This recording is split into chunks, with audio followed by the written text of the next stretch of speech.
Hey guys, GTech Finance, what's up? So today we're gonna today we have three things to talk about regarding Lucid and its merger with CCIV. Only one of these three things are things that we're hearing about right now on social media, so let's get right into it. First, the short interest that this company is exploding. Take a look at this short interest here, so I have it right in front of me.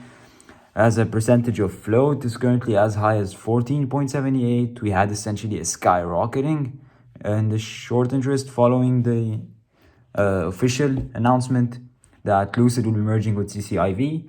Beforehand, this was just a rumor. Obviously, there were a lot of excitement that went in this rumor. We had a big valuation change on the announcement. Well, it ended up being February 22nd, and shortly after that, we had the price of CCIV come down substantially because of this revaluation. And on top of that, once the market price fell, over here we could see on the 23rd, we were somewhere around 6% short, and that essentially doubled just over the last week as the share price has essentially been getting beat down day after day after day after day.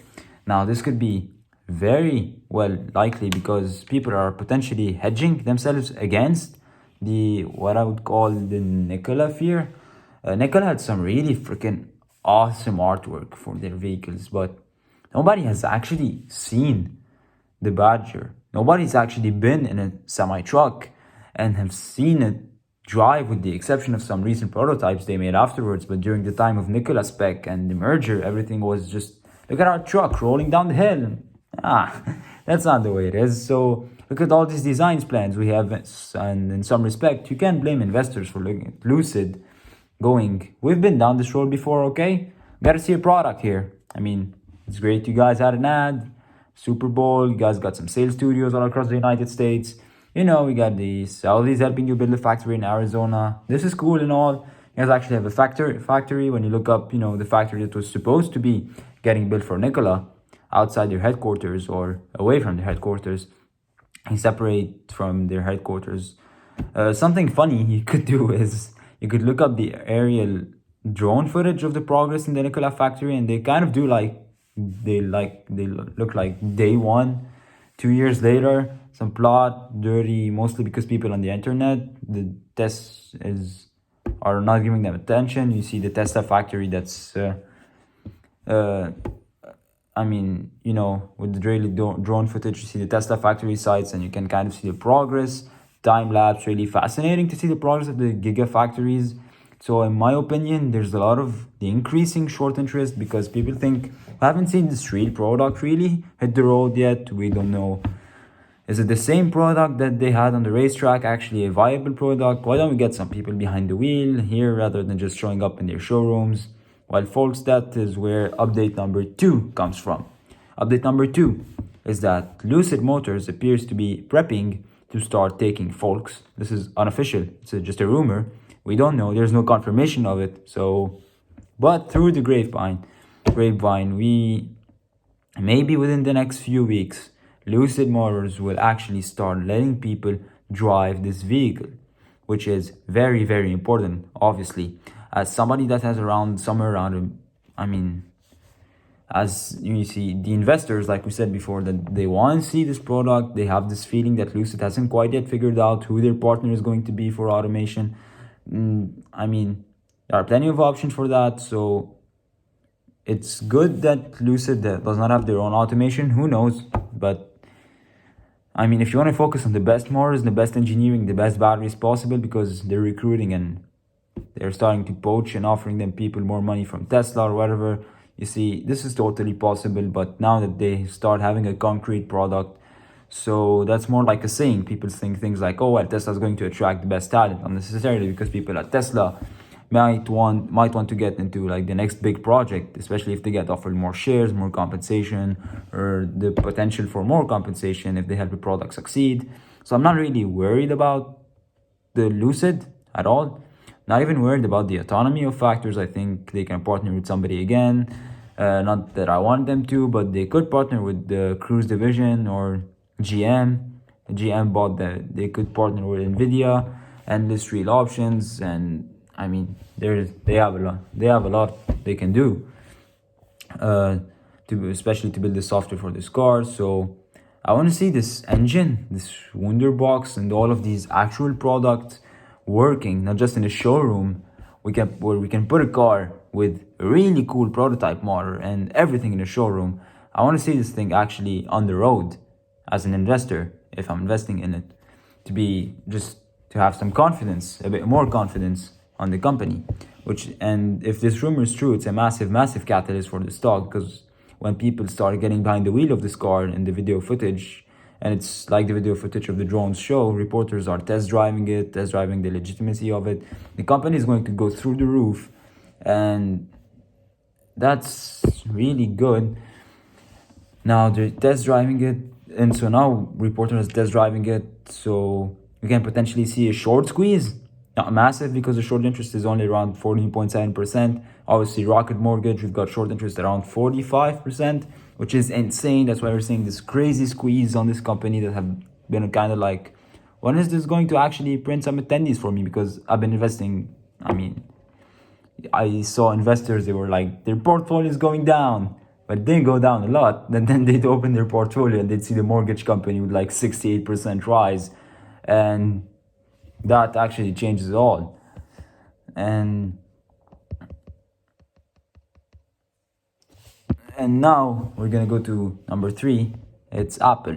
So oh my gosh, it's Apple. Apple's finally gonna partner with somebody on this new electric eye car they're trying to do. There have been so many rumors about this potential Apple car, but Apple doesn't even have a picture or a prototype. They say it's secret, but it's not that easy to have a secret prototype car, because if you actually want to get miles driven, you have to actually be on the freaking road. And I think it's entirely possible that Apple does not actually ever build a car. Yeah, I think it's entirely possible that Apple ends up expanding on the Apple Car platform. And there has been talks and rumors that people at Apple are being hired to help design LED console, like dashboard console lights and things like that. And it got me thinking, oh my gosh, about the AirPod, the little radio device or music device. Is kind of like Alexa. I don't want to say her name too, loud comments, but it has some nice lights when it plays music. You put your phone close to it, some nice lights. Come on, imagine this, you get in the car. Who knows? Maybe it's Toyota Camry, maybe it's GM, maybe it's Lucid, maybe it's all of these cars, and they all run the Apple software. So this is a possible option where Apple doesn't make the car, it makes some kind of software that runs in the car, and they end up partnering up with every single car. So with whether it's Lucid, whether it's Toyota, I give some examples, but yeah. So it's entirely possible too that Apple is just going to focus on an autonomy system, a software suite, rather than a car itself.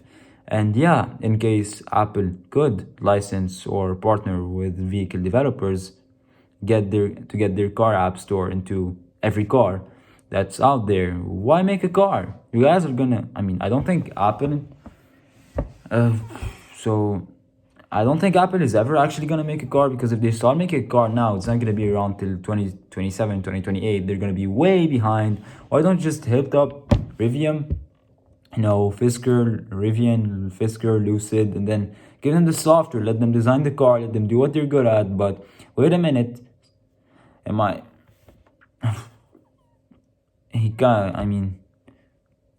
he have a lot of cars that kind of hinted. I don't know if you know his channel, probably you know it if you've watched Personal Finance, Meet Kevin. He had an interview with what's his name again? With Sandy Monroe, and she kind of hinted at partnering with Apple and potentially having a contract with Apple, which sort of implies that Apple wants manufacturing prowess. But what if Apple is partnering with Sandy to use Sandy as a conduit for finding the best companies to invest in?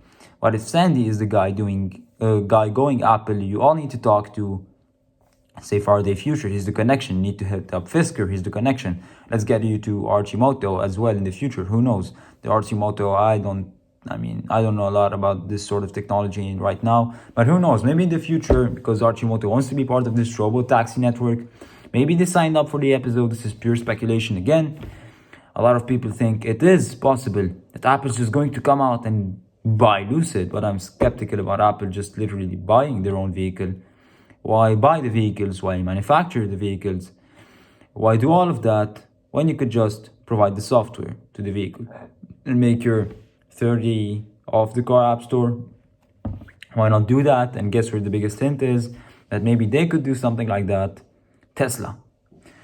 Elon Musk thinks that in the future, he is going to be open to just licensing the automation for the vehicles and the Tesla software suite to other manufacturers. So why bother? Why make your own for Lucid when you could just hook up with a license with, let's say, Apple or Tesla in the future or whatever? You guys focus on cars. We'll put the technology in the car and it's done. It'd be nice to have like an Apple iPhone that was ground up. Apple, personally, I think they're way behind the 8 ball on this way. These are my thoughts. This overall Apple partnership thing doesn't make me too bullish on theory of, CCIV being a good investment. I'm not going to invest. I mean, if I had a monetized channel or something, I wouldn't have invested in CCIV right now yet. But we have short interest going up in the belief that once people get behind the wheels of this vehicle, I think we'll be thoroughly impressed, at least hopefully, with CCIV stock. So this was it for today. Hope you enjoyed the video. If so, hit the like button, subscribe to the channel, and hope to see you guys next time.